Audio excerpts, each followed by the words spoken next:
भारत में 15% franchise restaurant business 5 साल के अंदर में बंद हो जाता है, जबकि 50% खुद का बनाया हुआ रेस्टोरेंट बिजनेस 2 साल के अंदर में बंद हो जाता है। तो ऐसा क्या है जिसके कारण अधिकतर फ्रेंचाइज रेस्टोरेंट सक्सेसफुली चलते हैं, जबकि खुद का बनाया हुआ रेस्टोरेंट नहीं चल पाता है? हमारे छोटे एंटरप्रेन्योर ऐसी क्या गलतियां करते हैं कि उनके रेस्टोरेंट इतनी जल्दी बंद हो जाते हैं, जबकि फ्रेंचाइज रेस्टोरेंट करोड़ों में कमाते हैं, सालों साल तक उनका रेस्टोरेंट बिना किसी तकलीफ के चलता रहता है? तो चलिए करते हैं वीडियो की शुरुआत और जानते हैं कि रेस्टोरेंट बिजनेस में क्या करना चाहिए और क्या नहीं करना चाहिए। केएफसी में आप बार बार क्यों जाते हो? केएफसी में जाने वाले कस्टमर की एक अलग डिमांड होती है। जैसे जो पेरी पेरी चिकन खाते हैं वह हमेशा जाकर पेरी पेरी चिकन ही खाते हैं, क्योंकि वह उनका पसंदीदा डिश होता है। फिर उनका मन क्यों नहीं भरता? वह हमेशा वही डिश क्यों खाना पसंद करते हैं? एक्चुअली कस्टमर को कुछ खास डिश बहुत ज्यादा पसंद आता है और इसीलिए वह वही डिश को बार बार मांगते हैं। लेकिन आप सोच कर देखिए, अगर केएफसी हर बार पेरी पेरी चिकन का स्वाद अलग अलग दे तो क्या होगा? रिपीट कस्टमर बढ़ेंगे? नहीं बढ़ेंगे। अगर आपको रिपीट कस्टमर चाहिए तो जो स्वाद के लिए आप जाने जाते हो वही स्वाद हर बार आपको अपने कस्टमर को देना होगा, और इसके लिए आपके मेनू को स्टैंडर्डाइज करना होगा। यानी जो भी डिश देते हो उसका स्वाद हमेशा वैसा ही होना चाहिए। कस्टमर आपके उस खास टेस्ट के कारण बार बार आते हैं, यानी आपके डिश का टेस्ट जबरदस्त होना चाहिए, अच्छा होना चाहिए और वही टेस्ट हमेशा मेंटेन रहना चाहिए। इसके अलावा अपने मेनू को हमेशा इम्प्रोवाइज करने की कोशिश करो, नए डिशेज को ट्राई करो। अगर डिमांड ज्यादा है तो रखो, नहीं तो उसे बाहर करो।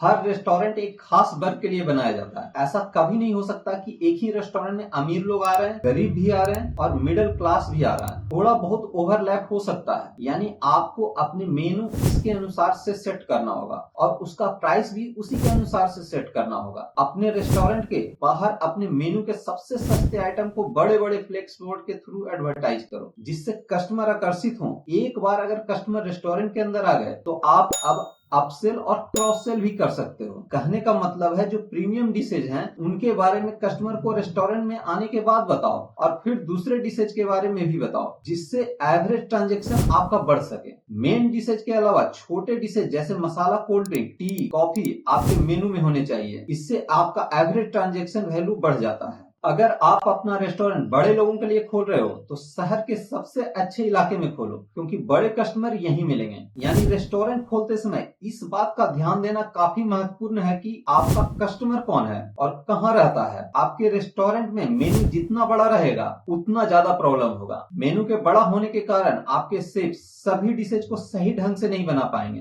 क्योंकि वह सभी डिशेज को बनाने में अच्छे नहीं हो सकते। केएफसी का ही उदाहरण ले लो, उनके मेनू में बहुत ही कम डिशेज हैं, जिसके कारण वह अपने डिशेज का टेस्ट एक जैसा रख पाते हैं। अगर आपका इंडियन रेस्टोरेंट है तो वैसे भी नंबर ऑफ डिशेज काफी ज्यादा हो जाते हैं। कम डिशेज रखने से डिशेज अच्छे बनते हैं, कस्टमर डिशेज को सिलेक्ट करने में कम समय लेता है, जिसके कारण टेबल टर्न भी बढ़ जाता है। मेन्यू के बड़ा होने से रॉ मटेरियल ज्यादा खरीदना पड़ता है, उन्हें रखने के लिए भी ज्यादा जगह लगता है और फिर उनके खराब होने के चांसेस भी बढ़ जाते हैं। इसलिए हमेशा छोटा मेनू रखो और वही मेनू में रखो जिसमें आप अच्छे हैं। मेनू कार्ड में डिशेज के अच्छे फोटो लगाओ, उसको डिटेल में बताओ, जिससे कि कस्टमर को डिशेज सेलेक्ट करने में आसानी हो, उन्हें समझ में आ सके कि वह क्या खाने जा रहे हैं। अगर आपका रेस्टोरेंट अमीर लोगों को कैटर कर रहा है तो आपका टेबल टर्न स्लो होना चाहिए। इसका मतलब क्या है? इसका मतलब है कि कस्टमर जब आते हो तो वह आराम से बैठे, म्यूजिक सुने, लाइव परफॉर्मेंस देखें और तरह तरह के भोजन का आनंद लें, जिससे उनका बिल वैल्यू बड़ा होगा। जबकि अगर आप एक छोटे रेस्टोरेंट के मालिक हो तब आपका टेबल टर्न फास्ट होना चाहिए। छोटे रेस्टोरेंट या रेडी टू सर्व आउटलेट में हर डिशेज का प्राइस कम होता है। ऐसे में कस्टमर आएंगे, तुरंत खाएंगे और जाएंगे, यानी नंबर ऑफ कस्टमर ज्यादा होने चाहिए, तभी आपका रेस्टोरेंट चल सकता है और तब सारे खर्च आप उठा सकते हो। अपने रेस्टोरेंट के प्रीमियम मेनू के साथ साथ छोटे डिशेज को भी शामिल करो। जैसे जब भी आप केएफसी जाते हो और जैसे ही आप पेरी पेरी चिकन ऑर्डर करते हो, सेल्समैन आपसे पूछते हैं कि कोई डिप्स लेना चाहेंगे, फ्रेंच फ्राइज लेना चाहेंगे, कोल्ड ड्रिंक लेना चाहेंगे, और इस तरह से एवरेज ट्रांजैक्शन बढ़ जाता है। जब तक बर्गर के साथ कोल्ड ड्रिंक नहीं दोगे, पराठा के साथ लस्सी नहीं सर्व करोगे, आपका रेस्टोरेंट बढ़िया रेवेन्यू नहीं कर पाएगा। कुछ डिशेज को आपस में क्लब कर दो, जिससे इंडिविजुअल डिशेज का रेट कम हो जाए और कस्टमर को ऐसा फील हो कि इस ऑफर को लेने से हमारी बचत हो रही है, जबकि एवरेज ट्रांजैक्शन वैल्यू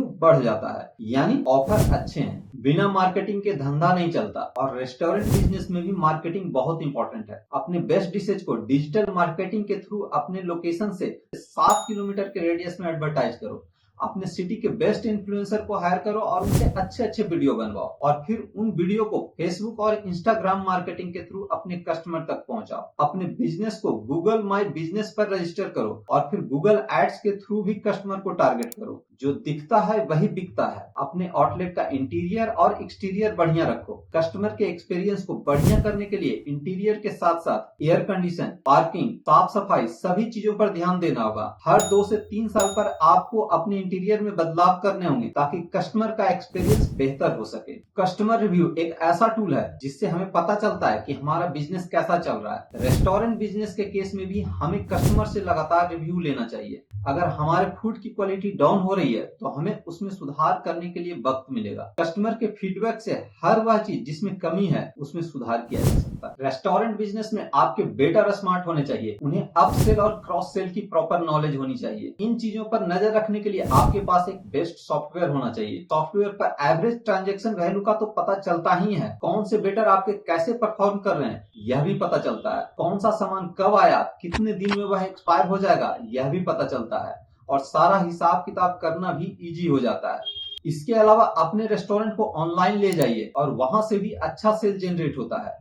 आज के समय में रेस्टोरेंट के लिए कई ऑनलाइन डिलीवरी पार्टनर भी अवेलेबल हैं, के थ्रू अच्छी कमाई की जा सकती है। तो दोस्तों, अगर रेस्टोरेंट खोलना है तो यह वीडियो बार बार देखें। विश्वास दिलाता हूँ यह आपको मदद करेगा। यह वीडियो कैसा लगा कमेंट में जरूर बताएं और चैनल को सब्सक्राइब करें।